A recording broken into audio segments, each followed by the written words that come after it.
Sing, dance, and heal. Ano ang lugar ng pag-awit, ng musika, ng pagsayaw sa paggaling ng espiritu, ng katawan at ng damdamin ng tao. Salamat Ama dahil kayo Diyos na maganda, Diyos na mabuti, Diyos na kaibig-ibig. Salamat sapagkat kayo Diyos ng lahat ng magagandang bagay na ibinibigay niyo sa tao. Turuan niyo po kami Panginoon na lalo pang maunawa ang hiwaga ng musika, ng sayaw, at kung ano ang kinalaman nito sa aming pakikipag-ugnayan sa inyo. Patuloy niyo po kaming linisin, patawarin sa aming mga kasalanan, payapain niyo po ang aming loob, patahimikin niyo po ang aming puso, palakasin at pagalingin ang aming mga katawan, at patalinuhin niyo kami. Nang maunawaan namin ang iyong mga salita, at higit dyan, makipag-usap kayo sa aming Espiritu, Lord, beyond words, so that we may not only understand, but we may live by your blessings. So, Father, be the speaker, teach us, elevate us to levels where we can appreciate you more, lead us. Make your speaker your servant, your instrument, but be our speaker. May you, Lord, give your teachings, your message in powerful and your majestic way. Protect us from all harm, and may you also protect those who are not here with us yet. Lord, may your mercies be upon everybody. In the name of Jesus, your Son, our Lord, our Savior, we pray. Ano nga ba ang kahulugan at hiwaga ng sayaw? What is the place of music and dance in the lives of God's people? Ang sayaw ba ay sa Diyos o sa demonyo? The ownership of dance is and should be very, very clear. Everything belongs to God. Hindi na dapat pinag-uusapan pa kung sino ang may-ari ng lahat ng bagay na nasa daigdig, lahat ng mabubuting bagay. At ang lahat ng bagay nagsimulang mabuti, meron lamang na mga nabahira, nadumihan, napilipit, nagmumukha tuloy na hindi mabuti. Pero dahil ang Diyos ang lumikha ng lahat ng bagay, at least at the beginning, everything is beautiful and everything is sacred. 1 Corinthians 10:26, the earth is the Lord's and everything in it. Ang daigdig, ang mundo, ang lahat ng nilikha, ang sang sinukob ay sa Diyos. Siya ang lumikha, therefore lahat ng bagay na narito, natural sa Diyos. The true heritage of dance is a very godly heritage. Ang pinagmulan ng naging mga original na gamit niyan ay makadiyos at banal.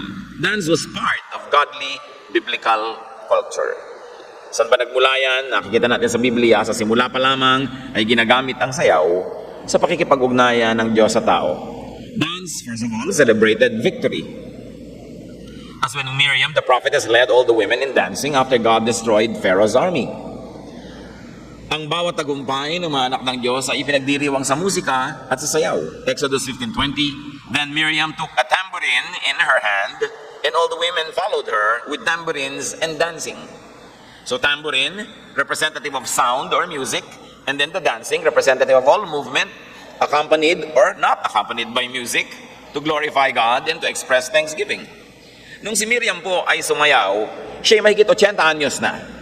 Kaya walang overage dyan sa sayaw. Dahil ang kanyang kapatid na si Moses was already 80 at that time. Ate siya, so mas matanda pa siya. Walang sinasabing overage para sa ganitong klaseng ministry. 1 Samuel 18:6, the women came out from all the towns of Israel to meet King Saul with singing and dancing. Makapangyari ang gyera, ang mga kababaihan na naiwan sa kanilang mga lungsod ay sumalubong sa mga matatagumpay na kawal sa pamamagitan ng mga awit, sayaw, at tugtog. Dance also express adoration of God. Hindi lamang sa pagsasaya, pagbubunyi, kundi sa pakikipagtalastasan sa Diyos. Katulad ni David. Si Haring David na yata ang pinaka-consummate dancer. Siya ay isang kawal, isang general, isang magaling na mandirigma, isa ring musician. Manunugtog din siya, at siya isa ring dancer. Not only as dancer, he was the dancer king. Or you can say the king of dance, especially in his time.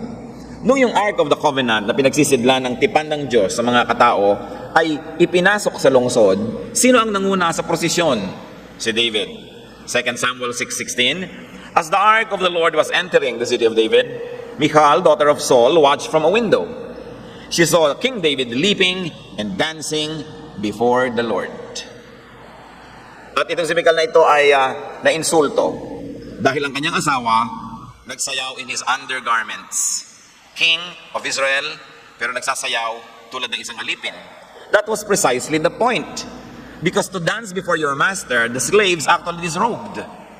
Yan naman pagdidisrobe, nagkaroon lang ng mga kuminsan ay malisyosong pananaw later on . But the slaves of the olden days would disrobe before their masters to dance before them to show utmost submission. Tulad ng oblation na monumento sa Yuping nakahubad, nakatingala sa langit, submission to God, para siya damitan ng karunungan. Na sinasabi natin before God, we are really naked. There is nothing that we can hide, and there is nothing we can be proud of. So sumayaw si David, tinanggal ang kanyang kingly robes. Very, very important prophetic gesture. Tinanggal niya ang kanyang pagkahari na ang nagbibigay lang naman ng distinction na hari siya, yung kanyang korona, yung kanyang damit. Eh, nung hinubad mo na yun, katulad ka na rin ng kahit sino dyan. At ganun ang ginawa niya sapagkat kinikilala niya na Diyos lang ang hari, na sa harap ng hari ng mga hari, siya hindi hari, siya ay naghubad ng kanyang mga karamitan at sumayaw. 2 Samuel 6:14, David, wearing a linen ephod, danced before the Lord with all his might. Hindi yung mga pasubok-subok, pakwanti-kwanti, but with all his might. This is an artistic interpretation of that event, na he really danced with all his might. So dance was sacred, and it was a sacred expression of praise and worship. Dance was a very, very holy action before the Lord. Psalm 150 verse 4, praise him with tambourine and dancing, praise him with the strings and flute. So dance was a celebration before the Lord. Napakain na makita ang isang congregation na hindi lang yung mga hudyat ang sumasayaw, hindi lang yung mga kaloob ang sumasayaw, kundi lahat.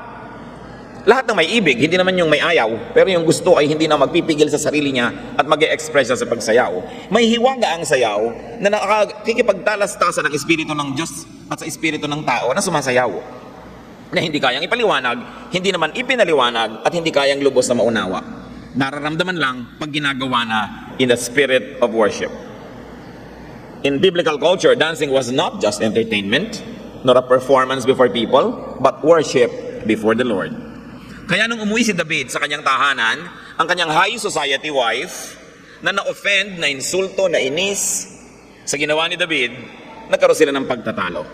2 Samuel 6:20-22. When David returned, Michal came out to meet him and said, how the king of Israel has distinguished himself today, disrobing in the sight of the slave girls of his servants, as any vulgar fellow would. So niya magaling, ang galing-galing ng palabas mo. Nagubad-ubad ka sa harap ng mga alipin ng mga babae na yon. Katulad ka lang ng mga kanto boy dyan sa labas. Bulgar mo. Ba't mo ginawa ang ganyang mga bagay? Noon hanggang ngayon, may mga tao na hindi nauunawa ang sayaw at minamasama nila. David said to Michal, it was before the Lord. Sabi niya, hindi before the slave girls that I danced. It's not even before you. It's not before the people. It was before the Lord. I will celebrate before the Lord. I will become even more undignified than this, and I will be humiliated in my own eyes. But by these slave girls you spoke of, I will be held in honor. Sabi niya, hindi ako sa harap nila sumayaw sa Diyos. At yung mga iniinsulto mong mga low-class working girls na yan, buti pa sila, pinaparangalan nila ako. Naiintindihan nila ang ginagawa ko kesa ikaw. Nagkaroon ng malaking divide ang mag-asawang ito dahil sa sayaw. Hindi yung babae ang sumayaw, yung lalaki. Yung mga asiwa ng maraming kalalakihan sa pagsayaw, later na lang yon sa history ng humanidad. Hindi ganyan nung araw. Wala silang, pambabae, pambata. Hindi ganon. Yung mga lalaki nangunguna pa. Dan celebrated God's favor and restoration. Pag nakakaranas sa mga anak ng Diyos ng pabor mula sa Diyos, pagpapagaling, pagpapaayos ng kanilang kalagayan, sumasayaw sila. Jeremiah 31:4, I will build you up again, and again you will go out to dance with a joyful. Yan ang sabi ng Diyos sa bayan. Bubuuin kita muli at muli makakasayaw ka. Kasi kung buo, sumasayaw. Aside from its religious character, dance also expressed personal happiness. Hindi ka naman nagsasayaw lang dahil worship. Masaya ka, di sumayaw ka. The body is designed to express emotions through movement and posture. Yun ang sinabi mong, yes, napaganyan ka. Ano pinagkaiba nun sa sayaw? Sayaw na yun maiksi lang nga. Kumisa walang tugtog. Basta hindi ka paralyzed, gumalaw ka na, patungo ka na nun sa pagsayaw. In fact, nagsasayaw ka na. Kaya mga ibang sabi, hindi ako sumasayaw. Pero pag tumutugtog, napapagano ng konti, uga-uga. Sayaw na yun, ano akala nyo? Hindi lang nga malaki ang movement, walang choreography, pero sayaw yon. Kaya nagsasabi, ako hindi sumasayaw, liban na lang kayo completely paralyzed. It's not true. So kung sasayaw na rin laki ng konti, dilakihan nyo na. Pinawisan pa kayo, nakapag-exercise kayo. To defy this natural law for the body to dance is to defy the creator of the body. Yung mga pumipigil sa mga pagsayaw, ang kinakalaban nila Diyos na lumikha sa katawan para sumayaw. Bata pa lang, hindi nyo pa tinuturo ang sumayaw. Yung mga bata, pag nakarinig ng tugtog, umiindak na agad at sumasabay sa rhythm. Talagang nilikha tayo para sumayaw. Lahat ng nilikha ng Diyos gumagalaw. Yung may buhay, ha? Akala nyo walang kabuhay-buhay, kagalaw-galaw yung isang halaman? Kahit tingnan nyo yung loob ng cells nun under a microscope, may mga movement yung mga laman ng cells niya. Yung mga mitochondria sa loob ng cells ng tao o ng hayop o ng halaman, hindi tumitigil sa paggalaw. Tumitigil lang yung pagpatay na yung nilalang.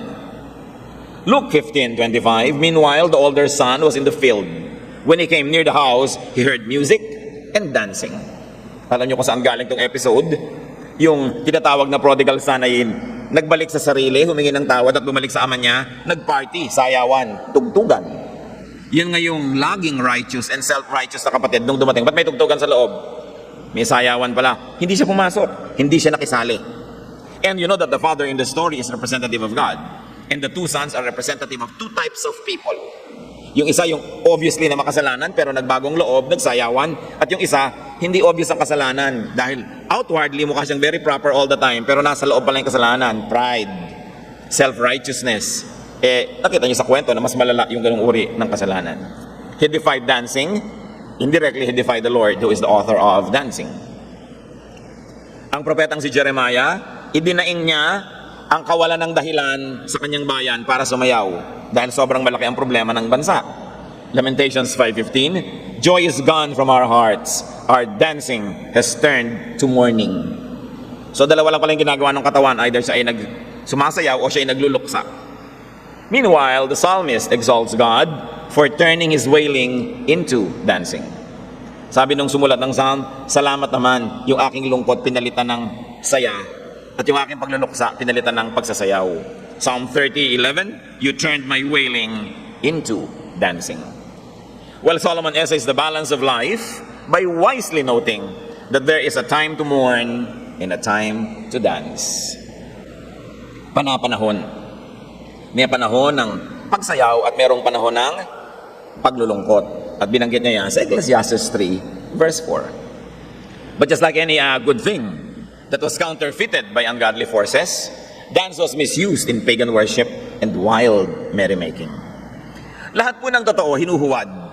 Lahat ng gawa ng Diyos, kinokopya, pinapalsifikado ni Satanas. At ganun din ang ginawa niya sa sayaw. Maraming example sa Bible ng pagan worship. Pag-worship sa mga Diyos-Diyosan, sumasayaw din. Pero hindi common nagsayaw ang mga yon sa harap ng huwad at mga Diyos-Diyosan. Ibig sabihin yung mga tunay na mananampalataya ay hindi nasasayaw sa tunay na Diyos. Sila lang yung nakikihiram at sa lagay ibibigay nyo na ng todo, di naging kanila na. Ang problema sa mga maraming nangihiram, hindi na marunong magsole. Akala nila, kanila na. Ganon din ang nangyari sa sayaw, sa tugtog. Kaya maraming konserbatibong mga relihiyoso, ayaw niyan. Sabi niya, kay Satan yan. I beg your pardon. The earth is the Lord's and everything in it. Ang lahat ay sa Diyos. Walang pag-aari si Satan. You are giving him too much credit when you say kanya yan. Kasi walang kanya. Nangihiram. At pag hinihiram niya, ito ay nababaluktot, napipilipit, nadudumihan. Kaya dapat bawiin.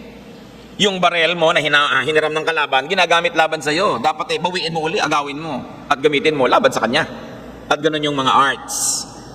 Kaya marami mga religious people don't like the arts. Akala nila worldly yan, ganyan-ganyan. Paano? Ayaw mong gamitin. Lote mo man at hindi mo tirhan, magkakasquatter. Ganon din yun. Asawa mo at hindi mo alagaan, may ibang nag-aalaga eh.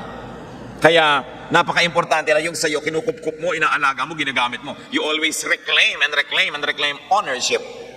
Because there are people who would like to steal. Si Moses, napatalikod lang, nagsayawan ng Israel para sa ibang Diyos. Exodus 32:19, when Moses approached the camp and saw the calf and the dancing, his anger burned. Dapat naman talaga siya magalit dahil hindi na si Yahweh yung sinasayawan. Pero kung sinasayawan ang Panginoong Diyos sa langit, ang Panginoong Jesus, abay napaka-sacred ng sayaw na yun. Dance has been usurped, twisted, corrupted, and abused by the worldly. The infamous dance of the daughter of Herodias cost John the Baptizer his all-precious head. Alam niyo yan, sumayaw yung babaeng anak ni Herodias. Ito namang lasing na hari. O hingin mo, kahit anong gusto mo sa ganda ng iyong sayaw. Sabi ng nanay, hingin mong ulo ni John the Baptist. Killjoy sa buhay natin yung propeta na yan. Nahingi tuloy. Kaya mga Baptist galit sa dance. paano? Nahingi yung ulo ni John the Baptist dahil sa dance. Pero maling paggamit kasi ng dance yun. Pero hindi ibig sabihin na may insekto sa bahay mo, susunugin mo yung bahay mo. Hindi ibig sabihin na may daga sa barko, ilulubog mo yung barko. Piliin mo lang yung daga, piliin mo lang yung insekto, but save everything else. At yun po ang cultural redemption. You redeem dance. Tinatanggal mo yung maling elemento na sinasayawan, tinatanggal mo yung mga maling pananamit, yung mga maling kilos, ng mga malalaswa, nagiging banal na sining uli yung sayaw. When there are rats in the ship, you kill the rats if you like, but you don't sink the ship. Hindi sabay-sabay natatanggalin mo na yung buong sayaw at ayaw mo na medyo gumalaw-galaw yung mga tao. Many people think that because of the dance of the Herodias' daughter, they could demonize all of the arts. When there is dirt in the house, you clean the dirt, but you don't destroy the entire house. Because a good way to counter misuse is selective and proper use. May mali palang paggamit, ibig sabihin may tamang paggamit. So para matanggal yung mali, palitan mo ng tama, hindi yung neutral ka lang o kaya nag-a-abstain ka. That is why music and dance need redemption from misuse. Redemption means using again all that belong to God, but not without formal reclamation and process. Kaya kahit sa cultural redemption, kahit sa redemption of dance, pinag-aaralan mo yung sayaw, kung may elemento yun na hindi ka tanggap-tanggap sa Diyos, tinatanggal mo na. Itinatabi mo, hindi mo na ginagamit, at ginagamit mo lahat ang pwedeng makalugod sa Diyos. In fact, hindi lang sa Old Testament, dance was also part of early Christian culture. Later on, it was discouraged and banned altogether. Kaya anong nauso? Yung barricade-like church pew. Sa palagay nyo, bakit umuso ang mga upuang mahahaba, hindi mo mailiko, at para mga barikada sa mga rally sa UP, yung mga upuan sa church, pinigil ng mga pari ang sayaw. The priest could not tolerate competition. Organized religion was obsessed with control, and how could a speaker in the pulpit have control and complete control when the people are dancing and communicating with God also in a spiritual way? So naimbento yung mahahaba mga silya na yan. At nung tayo nagkaroon ng kaliwanaghan sa ating pag-iisip, isa yan sa una yung tinanggal natin, yung mahahabang silya. So people can move. Pero kung kayo gusto nyo sumayaw, siksikan pa rin sa lugar nyo, doon kayo sa maluluwag na aisle, sa may likod, sa may gilid, dahil baka naman siko-siko nyo yung katabi nyo, lalong hindi siya makasamba. Siyempre kailangan meron ka rin paggalang sa kapwa mo, hindi lang naman kayo ng Diyos na nag-uusap may iba pang tao dyan, sa inilalagay mo rin sa tamang pwesto, sa tamang lugar, at tamang timing din. Dance was and is a powerful non-verbal medium of communication. Mahiwaga at hindi ipinaliwanag sa Biblia, pero maraming mga kapangyarihan ang Diyos na umaabot, nakararating, dumadaloy sa isang nagsasayaw. Kung ang pagsasayaw lalo na ay galing sa puso at para sa pagsamba. From the beginning, God's people bowed, knelt, prostrated, and fell on the ground, as Deuteronomy 9:18 says. And people lifted their faces, their arms, and hands before the Lord. May mga Kristiyanong hindi mo mapapataas ng kamay, magkamatayan na. Walang taas-taas ng kamay. Parang napakalaking krimen na itaas mo ang iyong kamay sa Panginoon, samantalang ang daming example sa Biblia. Si Daniel, isa pang mahiwagang propeta, hindi bali na siya maaresto, hindi bali na siya itapon sa apoy, hindi bali na siya ipakain sa leon, basta pagsasamba siya, nagbubukas siya ng bintana na nakaharap sa Jerusalem. Nung panahon ni Daniel, ang buong bayan ng Israel ay mga bihag. They were captives in Babylon, and so they could not worship in their own temple. But what Daniel, the prophet, would do at time of his prayer 3 times a day, he would open his upper room window facing Jerusalem and face there. And people outside the window could of course see him. Nagkaroon ng utos si Nebuchadnezzar, walang magdarasal ng isang buwan, liban sa kanya. Sa haring Nebuchadnezzar lang ang dasal. Hindi sinunod ni Daniel. At hindi siya nagtago sa pagdarasal, binuksan pa rin niya yung bintana. Bakit ang halaga kay Daniel na humarap pa doon? Sabi diba, ay may feng shui pala ang dasal. I don't know how you want to look at it, but he was facing a direction and he insisted at the pain of death. Hindi niya i-give up yung kanyang paninindigan na yon. Psalm 95:6, "Come, let us bow down in worship. Let us kneel before the Lord, our Maker." So may bowing down, merong kneeling. So people are not stopped if you want to kneel, if you want to bow down. Kaya lang, lagi ngayon, dahil sa dami nating sabay-sabay nag-worship, lagi i-consider mo yung katabi mo kung naaabala siya.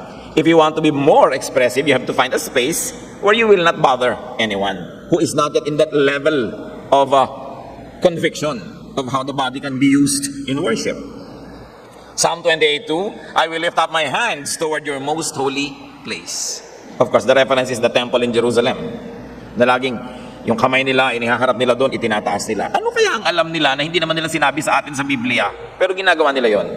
At kung ginagawa nila, may dahilan.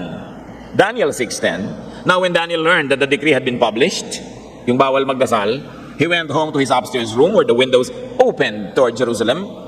3 times a day he got down on his knees and prayed, giving thanks to God, just as he had done before. May isa pang lalo namang mas mahiwaga. Sa Exodus 17:11, at sa buong chapter na yun, may giyera ang Israel. Si Moses pa ang leader. Pag itinataas ni Moses ang kanyang dalawang kamay, nananalo ang Israel. Siyempre, may edad na, napapagod, ibinababa, natatalo, natataas uli. Wow, nananalo na naman. Natatalo na naman pagka ibinababa. So, ang ginawa na nila, dahil ang tagal nang nakataas at hindi na makaya, kumuha ng 2 taong tagadala ng kamay niya, hinawakan ng kanyang kamay, at hanggang hindi natapos ang giyera, they held up his hand. 2 men had to be tasked to hold Moses' hands up. As due to fatigue, he could not hold them up any longer. Anong kinalaman ng kilikili ni Moses sa panalo ng giyera? Meron. Nakatikom o nakabukang kilikili, may kinalaman. Hindi naman ipinaliwanag. So kung gusto nyo, itaas nyo na lang ang kamay nyo. Kung meron kayong conviction. Kung wala naman, napipilitan lang kayo, wala ring talab yun. Pero meron. Ang problema kasi sa naging evolution ng Christianity, lalong-lalo nung umuso yung sobrang pagpipreach, pag-aaral, pagtuturo, yung sobrang halagang ibinigay sa salita, the word, in classroom, in preaching, nalimutan ng mga tao yung mga ibang kapangyarihan beyond words, yung mga non-verbal powers of the faith, yung mga powers available through gesture, through correct posture. Nakikita natin ang daming example. We don't have to be superstitious. Nando naman. Ang nalagay na lang lahat sa reason. Kasi sobrang na-westernize ang Christianity, naging philosophy. Puro na lang rason, dahilan, usapan. Pero maraming bagay na mahiwaga na wala. Exodus 17:12, when Moses' hands grew tired, they took a stone and put it under him, and he sat on it. Aaron and Hur held his hands up, one on one side, one on the other, so that his hands remained steady till sunset. Anong kinalaman? Hindi natin alam, pero meron. Why posture? Why the direction towards Jerusalem? Furthermore, the scriptures admonish the faithful to lift up holy hands, as in 1 Timothy 2:8.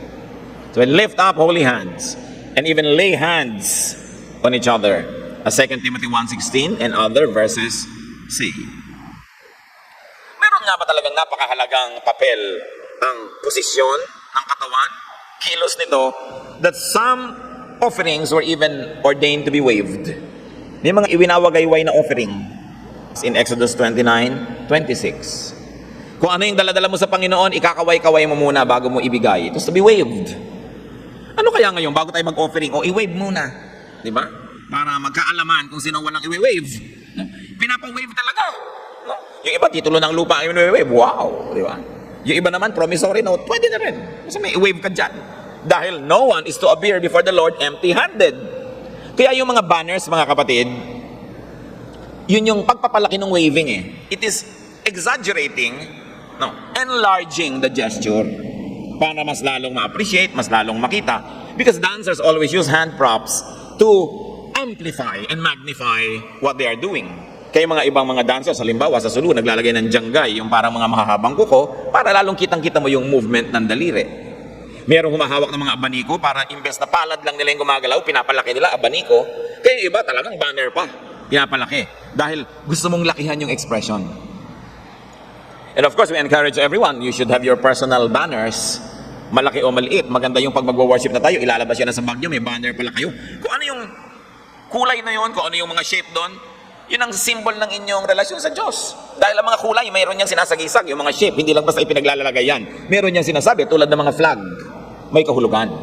And banners had always been part of worship, especially in the Old Testament. Kaya hindi masamang meron kayo niyan. Yung iba, panyo naman ang winawagayway. Yung iba nga, passport pa. Sino naman ako para pigilin kayo kung gusto nyo gamitin yun? Basta in the spirit of worship. Nagiging hand prop siya to make it more festive, more expressive. Hindi lang dapat yung hudyat ang may mga banner. Lahat tayo may personal banner. Para meron kang inilalabas na pang wave mo na ganon. Alam nga namang yung umuwi lang na Pilipinang naging Miss Universe, ang sinasalubong nyo ng banner, dapat humaharap ka sa Panginoon, may banner ka lalo. Such was the seeming centricity of bodily movements and formations and connections that even the Lord touched bodies, even dead bodies, in His ministrations. Very touching ang Panginoon, ha? Kahit patay, pinagbabawal ng batas nila, hinihipo niya. In so doing, He not only challenged tradition, but He also technically broke Jewish laws. Because the Lord was above the law. In fact, hindi siya lawbreaker. Ibinigay niya ang muling tamang pagbasa ng law dahil naligaw na hindi yung law, yung pagbasa at pag-interpret. Kaya binigyan niya ng mga hindi bagong meaning, ibinalik lang niya sa dati na nawala na. More significantly, could it be that to move, to pose, to align in physical configurations is to reflect or flow with spiritual dimensions that allow the body to be the meeting point of the spiritual and the physical. Kumbaga, nagsasama sa katawan mo ang espiritu ng Diyos, ang espiritu mo, yun ang nagiging medium na sila ay magsanib sa pamamagitan ng iyong mga bodily formations. There is no verse that says that. But when you look at all the actuations of the holy men and women of the Bible, you will know that they knew something. And they were very physical in their worship. Talagang nakikita mo sa kanilang anyo ng muka, sa kanilang isinusuot, sa kanilang mga kilos. Dance can be very powerful expressions of worship, praise, thanksgiving, and even petition to God. Nakita niyo yung mga sumasayaw sa ubando, humihingi ng anak? Sumasayaw sila. Dinadaan nila sa sayaw yung dasal. Ngayon, kung ang sinayawan mo ang Panginoong Jesus, edi lalong direct to the point ang pag-worship mo. Kung minsan ang discomfort ng mga ibang religious thinkers, kung kanino sumasayaw, sino sinasayawan? Kaya kung gusto mo, sayawan mo ang Panginoon, the same sayaw becomes sacred dance. It is the object of worship. It is the heart of the worshiper and the intention of the worshiper that gives the art its beauty and its holiness. Walang evil dance, walang sacred dance, kasi non-living thing yung dance. Walang satanic music, walang sacred music. What makes it bad or good is the heart of the musician or the dancer and the object, the deity, the God for whom it is being performed. Yun ang nagbibigay ng kabutihan o kasamaan doon sa sining na yan. Makapangyarihan ng sayaw, dance can also explain, exemplify, and teach profound and abstract ideas from and about God. Of course, you know, body language. Kung minsan iniisip lang natin, body language is only sexual. Body language is only this or that. But yes, the body has a language. And God reads that language. At kitang-kita natin ang napakaraming example sa Bible. Dance, the arts, appeal to the soul. Kung minsan yung preaching, words, appeal to the brain, appeal to reason. Maganda yon. Pero ang tao, hindi lang brain, hindi lang reason. Ang tao, meron ding spirit, may soul. At hindi lahat ng mga matataas, matatayog, malalalim na bagay ay kayang ipaliwanag, ipahiwatig, ipaabot ng salita. Written or spoken word. May limitasyon. Meron tayong nararamdaman na hindi kayang maipaliwanag ng salita lamang. Kaya yung communication ng arts. Kung minsan sabi mo, touch na touch ako, ang ganda-ganda-ganda ng worship. Hindi kayang ibigay sa iyo ng preaching, yung ganung uri ng pagiging touched in the spirit. Dahil napaka-spiritual din, tulad din ng preaching, spiritual yung sayaw, yung tugtog. Vocal and literate communication can have limitations. Music, dance, the arts can stand in the gap. Kaya kahit ano ng mga kapatirang Kristiyano ang gustong lubusin ang pagpapaliwanag tungkol sa Diyos, pagpapaunawa tungkol sa Diyos, lubusin ang pagpapahayag ng tao tungo sa Diyos, dapat binibigyan niya ng malaking puwang yung arts. Kasi yung arts talaga is like a priest. The arts straddle the worlds of the physical and the spiritual. Kaya through the artist, nagkakaroon ng communication yung spiritual world at yung physical world. Malalalim na mga bagay. Dance celebrates the wonder of the creation and design of the human body. Yung sumasayaw, nakakadiscover ng mga bahagi ng katawan niya na namatay na lang yung hindi sumasayaw, hindi niya nalamang may ganun palang bahagi ang katawan niya. So when you dance, you explore the possibilities, all the movements, all the capacities of the human body. That's why through such creative use, you're able to understand God more and appreciate God more. The dancer discovers parts of his or her body that other people don't even know to be existing. Psalm 139:14, I praise you because I am fearfully and wonderfully made. Kaya nakikita mo, wow, nakakatalon pala, nakakaikot. Kaya pala ng taong umikot ng 15 beses ng ganong kabilis. O nalalaman mo yung galing ng creation ng body. Tulad din ng sports. The athlete discovers the wonder of the human body more than the audience. Kasi nalalaman niya yung galing ng design ng Diyos. So the use, employment of that is an act of worship. Pinapasalamatan mo ang mga tao na sila ay nakakasayaw, nabibigyan kanila ng kasiyahan. Katulad ng ginawa ni David, hindi lang siya sumayaw para sa Diyos, all the other men and the women in the village were also encouraged to be expressive. So Dan celebrates God as creator. Marami. Kaya yung mga athlete, kung ang puso lang nila, ginagawa nila, tatalon ako for God's glory, ihahagis ko tong bakal na to for God's glory, it's an act of worship because it glorifies God, the creator of the human body. But without God in the equation, it becomes just an ego trip. So nakikita natin yung halaga. Dance can become a channel of mystical impulses and power. Yung mga pagan people nga mas nagagamit pa nila ang sayaw kaysa sa God's people. Kasi hindi sila takot. Sila tuloy yung nakikinabang. At kung ano man yung napapala nila na yon, meron din. Kasi ginagawa nila pa ulit-ulit. Otherwise, if there's no power in dance, why are physical postures and movements important elements of biblical culture? Or why was Michal made barren and childless after she judged David's dancing? Alam niyo yung asawa ni David na sabi, ba't ka sasayaw-sayaw? Wala kang class. Ang vulgar-vulgar mo. 2 Samuel 6:23. And Michal, daughter of Saul, had no children to the day of her death. Yan ang naging bunga ng pag-judge niya, paghusga niya sa nangyari na pagsasayaw ni David para sa Panginoon. Isinara ng Panginoon ang kanyang sinapupunan. The Lord closed her womb. And she became barren and childless, which was the worst situation that a woman could experience in Old Testament times. What barrennesses awaits or inflicts today's Michals? Kung noon, ipinalo ng Diyos si Michal dahil sa kanyang paninira, sa kanyang pag-alipusta, panlalait sa sacred dance, ano kayang palo ang tinatanggap ng mga Michal ngayong panahon na ito? Siyempre, God does not change. God is today, yesterday, tomorrow, the same. What spiritual lifelessness, what spiritual childlessness are suffered by Christians who judge and avoid dance? Or why would stillness be equated with death? As in Exodus 15:16. Needless to say, dance is a very powerful ministry. Dance should not be ignored, neglected, or demonized. Well, it is true that some forms of dances have to be edited or rearranged a little bit so that it does not call undue attention to the body. That while some costumes have to be made more decent, some movements more self-respecting, dance as a wholesale art should not be ignored or neglected or demonized. Dance should be redeemed and put it in its correct place, worship. Pang-worship sa talaga. God delights in music and dance, obviously. Psalm 149 verse 3, let them praise His name with dancing and make music to Him with tambourine and harp. Hindi lang sinasuggest, utos ito. Sayawan ng Panginoon, tugtugan ng tambourine, ng harp. Psalm 150 verses 3 to 5. Praise Him with the sounding of the trumpet. Praise Him with the harp and lyre. Praise Him with tambourine and dancing. Praise Him with the strings and flute. Praise Him with the clash of cymbals. Praise Him with the resounding cymbals. Teka muna mga kapatid, bago kayo tumalon sa conclusion, hindi lang yan ang buong listahan ng pwedeng gamitin and outside of that, hindi na pwede.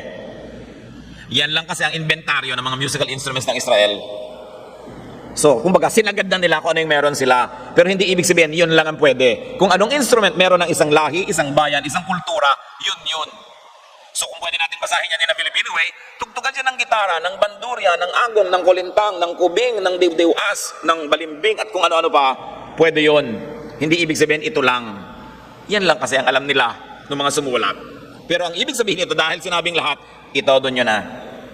Huwag na pagpatry-try. Gusto ng Diyos ay todo bigay. Kaya join na lang kayo. Let's make music and dance to the Lord. Dapat ganon.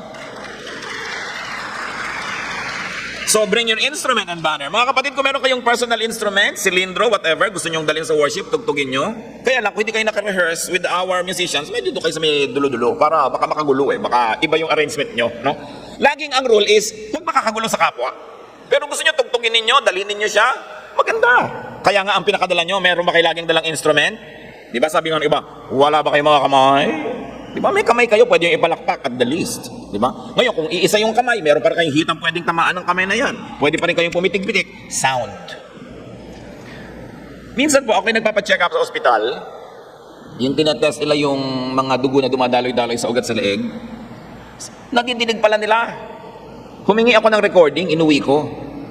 Sa lakas, alam niyo maganda ng tunog doon. Pagka dumadaan yung dugo sa ugat mo, ang lakas dahil may amplifier na instrument. But you know, dinig lagi ng Diyos yung tunog ng dumadaan sa ugat nyo, kaya alam niyo kung may sakit kayo. Ngayon pa lang natin na-discover through an instrument, dati nang alam ng Diyos. Ang Diyos talaga musical, pati pagdaan ng dugo sa ugat, may tunog. Pag nagsusuklay kayo, kung ma-amplify yung tunog, pag dumadaan yung bras sa buhok nyo, may tunog, laging may tunog. Ang hilig ng Diyos sa tunog. Siguro, doon sa kaparusahan sa mga hindi maka-Diyos, mawawala ng tunog completely. Yung nakakabinging katahimikan. It's important. Siyempre, hindi noise ang gusto natin. Music in worship. Kaya may harmony yan, may arrangement, at dapat bagay ka rin sa iyong mga kasabay. Si Solomon, di ba pinakamarunong siya sa lahat? Saan niya ginamit ang runong? Sa maraming bagay. Pero unang-una sa worship. Solomon had 4,000 full-time musicians in the temple. 1 Chronicles 23:5. 4,000 are to be gatekeepers and 4,000 are to praise the Lord with the musical instruments I have provided for that purpose. Kayong lahat ng mga nakaupo dyan, instrumentalist pa lang sa worship ni Solomon. Diba? Kaya sobrang blessing ang ibinigay niya. Dapat ang choir, hindi lang yun nasa entablado. Everybody is a member of the choir. So kung gusto nyo kumanta ng second voice, mag-second voice kayo dyan. Once more, the rule is, dapat hindi nakakaabala. Nakakadagdag.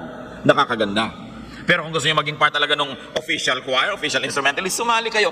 Lahat kayo na may gift ng music. Pag hindi nyo ginagamit in a loud way, tulad ng banner, tulad ng janggay, tulad ng fan, pinapalaki, sayang. Binigyan ka ng Panginoon ng talent, gusto niyang makitang ginagamit mo yan, sa hanap buhay mo, pero more than that, sa pagsamba. The talent of the Christian is property of the church, the body of the Lord. Hindi niya yun private property.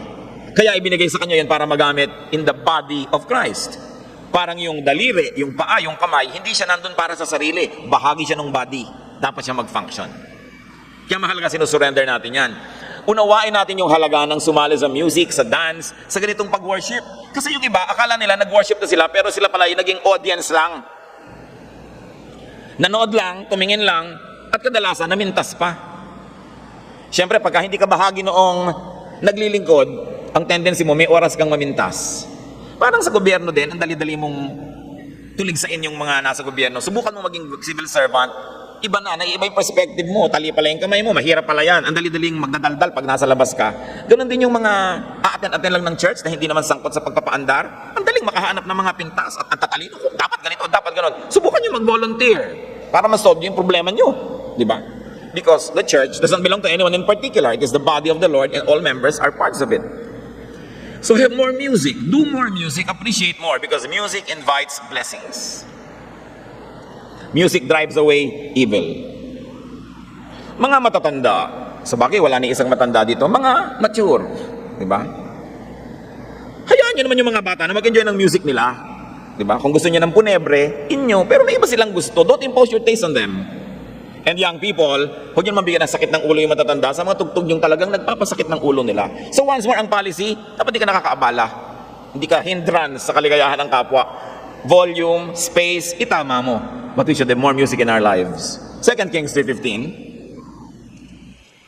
Merong tagtuyot. Ang Israel was at war. Ang number one nilang problema, wala silang mainom. Matatalo na sila. Ipinatawag ang propeta. Wala sa mood ang propeta. Ayaw niya mag-prophesy. Kasi hindi niya gusto yung isang hari sa dalawang hari na nandun. Pero tinawag siya, kailangan niyang tulungan ng bayan. Anong sabi niya sa 2 Kings 3:15? But now, bring me a harpist. While the harpist was playing, the hand of the Lord came upon Elisha. Kita niyo na? Wala ako sa mood, sabi niya. Magpatugtog na kayo. Nagka-mood ang prophet. At nagka-mood din ang Diyos. Wala rin siya sa mood. Pero nung tumugtog, dumating ang Espiritu ng Diyos, nag-prophesy si prophet, at nagkatubig. So make music for water. Whatever water you lack in your life, bahala na kayo mag-isip kung ano yun. Make music for prophecy. Napakarami mga tao depressed ngayon, kahit noon. Si King Saul had a horrible and a grave case of depression. 1 Samuel 16:23. Whenever the Spirit from God came upon Saul, David would take his harp and play. Then relief would come to Saul. He would feel better, and the evil spirit would leave him. Ang music sa Diyos, hindi matiis ng masasamang espiritu pag may music. Lalo't yung musician ay, ang puso ay para sa Diyos, ang damdamin ay para sa Diyos, ang layunin ay para makatulong sa kapwa, maka-Diyos na layunin, hindi kayang tiisin ng masamang espiritu, aalis at aalis siya. Hindi ba sabi, resist the devil and he will flee from you? There's another way, make music and he will flee from you. Sacred music, ha? Yung tama yung object, tama yung puso mo. So now you have music for therapy. Kaya kita niyo lahat ng spa, ang tugtog yung ting, tong, ting, tong. Kasi nakakapahinga.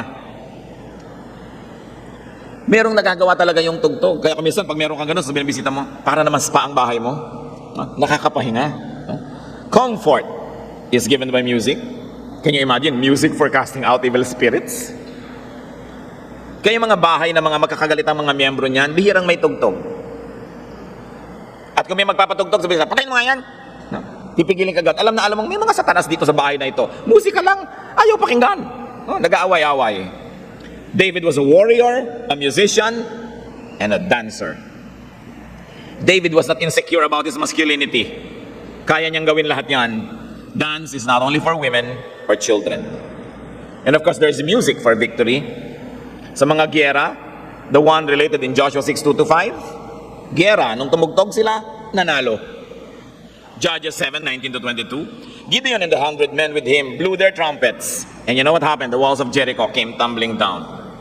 Not by engineering, but by music. Nakapagpagiba ng pader. Merong mas mabibigat at matitigas na pader na dapat gumuho, mga kapatid. Yung pader ng puso, na matigas, unloving, unkind, ungodly, kaya yang tunawin ng musikang pinagpapala ng Diyos. 2 Chronicles 20:22, as they began to sing and praise, the Lord set ambushes against their enemies. May giyera, ang nagpapanalo sa kanila, praise and worship. Hindi yung mga sundalo, yung praise and worship team. Music and dance can add great beauty and variety and pleasure in worship and in life. So needless to say, God loves music and dance. Napakalinaw noon. Music inspires God to be God to us. And so does dance. God made Michal barren because she judged dance. Don't go through the same situation. Music invites blessings. Music drives away evil, even drought, and especially spiritual drought. Music and dance in worship and in life must not be in biblical past tense only. Dapat yan present tense sa buhay natin. So sing, make music. Dance in worship and celebration. Dance for God, dance for others, dance for yourself. Dance or simply exercise. Alam niyo, exercise, dance din yan. Lagyan nyo nga lang ng tugtog, dance na. Kahit walang tugtog, dance pa rin. Parang kanta na walang musika, di a cappella, kung wala instrument, dance pa rin. Ang mahalaga, move your body, and health enthusiasts tell us that move your body makes you healthy to move it. But it also gives you spiritual upliftment. Kaya pag may mga taong humihingi ng payo, Pastor, lagi po ako nalulungkot tuwing hapon o tuwing gabi. Ikaw nga, mag-gym ka. Magsayaw ka. Sumali ka sa dance club. Basta huwag mo lang uwi-uwi yung dance teacher pagkatapos, ano? Anong masama na nag-aral ka lang dance? Huwag mo lang siyang bit pagkatapos. Basta pagsayaw lang kayo, nag-exercise kayo. Dance simply for healing or to just perspire. Walang age limit. Tulad ni Miriam, 80 plus na, di ba? Sumasayaw pa. So you walk, you run, you work. Kaya lang sana kung magraran kayo, huwag niyo isara lahat ng kalsada na aabala yung mga Kristiyano magsisimba. Di ba? Palibasa, mga hindi yata sila nagsisimba, bali wala sa kanila isara mga kalsada paglingko. No? Inalilimutan nila na may mga anak ng Diyos na pupunta sa kanilang mga bahay dalanginan, sinasara mga lansangan. Hindi nila magtakbuhan sa disyerto nang walang maabala. Di ba?